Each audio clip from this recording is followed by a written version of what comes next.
I'm going to cover supervision today for ITERS. So here we're looking at page 47 of your ITERS R book, and it is your subscale interaction, and it is item 25, supervision of play and learning. Let's run through this. 3.1 states children are within sight, hearing, and easy reach of staff with no more than a few momentary lapses. So that is your minimum, is keeping your children within sight and sound and easy reach. So always know where your children are and what they are doing.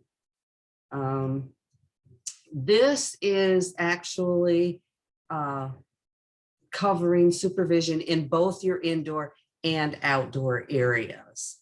So just thought I'd make that point before we move ahead.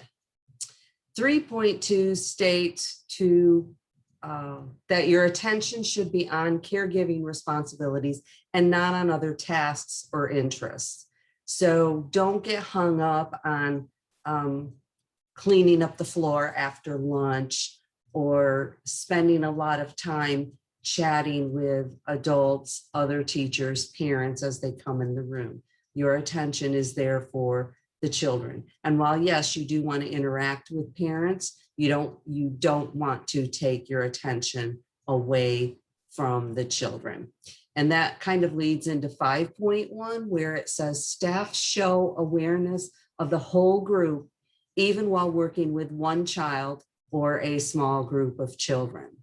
So again, if you do have to stop and talk with a parent or talk with another adult, you want to position yourself so that you can talk but still see everything that's happening, all of the children in the group.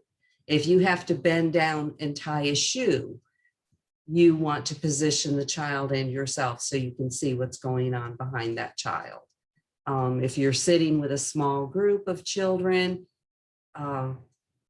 doing a teacher-led activity with some of the children, sit so that you're positioned so that you're facing the group of children. You want to avoid turning your back to children. And believe it or not, that's for some teachers, that doesn't come naturally. So that is something to really work at, think about, and let it become ingrained in you. 5.2, staff react quickly to solve problems in a comforting and supportive way. So you want to solve those problems, you want to help them solve those problems, but avoid those quick fixes, like avoid the directives, like stop that, come away from there, don't do that, stop hitting.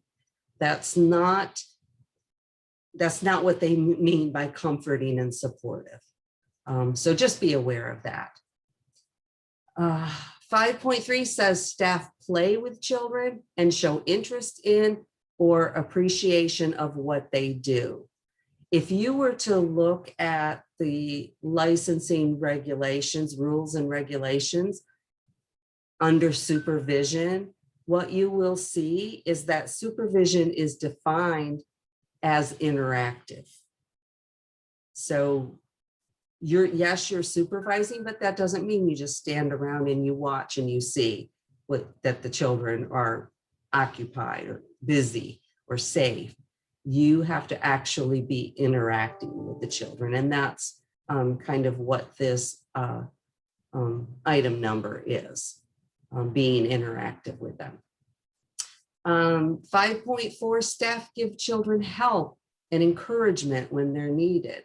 So if you do see a child that's wandering off by themselves, can't really figure out what to do, doesn't seem to be occupied with anything in particular, be supportive of that. Give them that encouragement, give them some ideas of what they can do. Sit down with them for a moment and help them start getting involved in a puzzle or something like that. If you have non-mobile infants and you want to encourage them to play, so you might want to bring them to the toys or to another area, or bring the toys to them. 7.1, staff watch carefully and usually act to avoid problems before they occur. So that's being proactive. If you know that your children, especially toddlers, young twos, they have favorite toys. So have duplicate toys of their favorites, have duplicate of most of the toys in the classroom, because that's going to avoid problems, because their language is still being developed and they can't say to one another, I want that. So they're going to act out by biting or grabbing for what they want. So you want to avoid that kind of behavior. 7.2, supervision is individualized. So you know your children, so you know which ones are going to need closer supervision than others. So be there for those ones that have greater needs.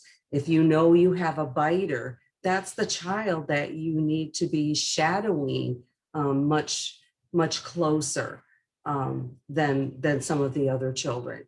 And some children, you can just kind of tell what's going to happen next. If you know they get angry quickly when they don't get what they want, you don't want them to hit another child over the head with a block or something.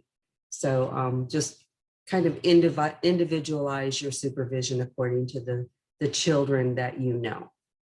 And that also goes along with 7.3, varying your supervision to meet the different requirements of activities. So some activities are going to need to be more intensely supervised than others.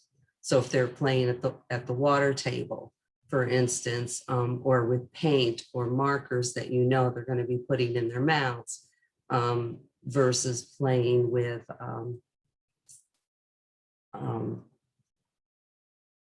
musical toys or something like that, then they're going to have to be more closely supervised.